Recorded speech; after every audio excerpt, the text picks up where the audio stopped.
Welcome back to Talk Tonight. North Syracuse School District was one of the very few in all of Central New York to see its budget defeated by voters last night. The budget needed to get to 60% to pass, as they were asking neighbors to shoulder a 5.3% tax increase, which is above the tax levy limit imposed by state law in recent years. There were several problems with the new voting machine, which was supposed to make the process easier on voters, but actually made things worse.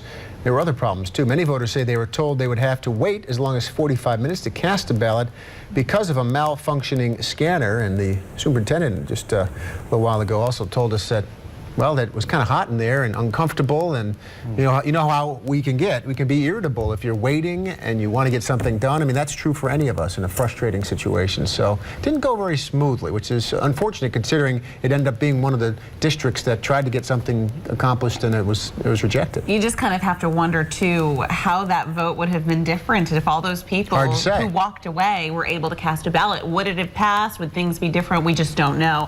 But the district, you can tell, is really frustrated by what happened, and we're getting quite an apology from the superintendent today. Yeah, let's listen to what she said to us this afternoon. The room was hot. People did not feel like they had enough ability to be able to move around, which they didn't feel comfortable in casting their votes because they didn't feel that it was confidential enough. And it is our hope, it is our plan and our intent to ensure that nothing like that happens again. So that's Superintendent Fawcett there, Dice Fawcett there. You know, whenever we have superintendents, it's very rare that we have superintendents on whenever there's just it's smooth sailing in their district. No, did you have a good day today? I sure did. We come to expect that when we see superintendents on television, that they are explaining a problem.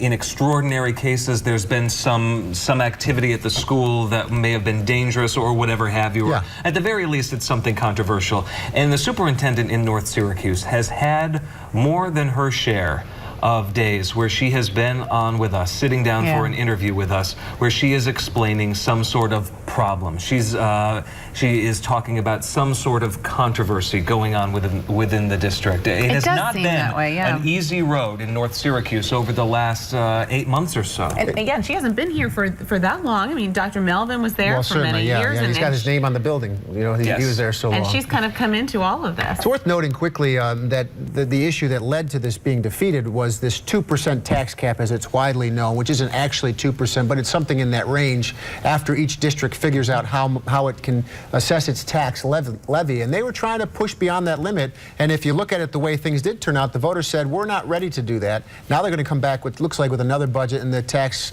levy will be more like 3.5 instead of 5.3. So maybe people that didn't want to pay higher taxes had a little bit of a victory last night. And then maybe things will be on the chopping block now. You know, they've been talking about athletics and extracurricular activities and those kinds of things.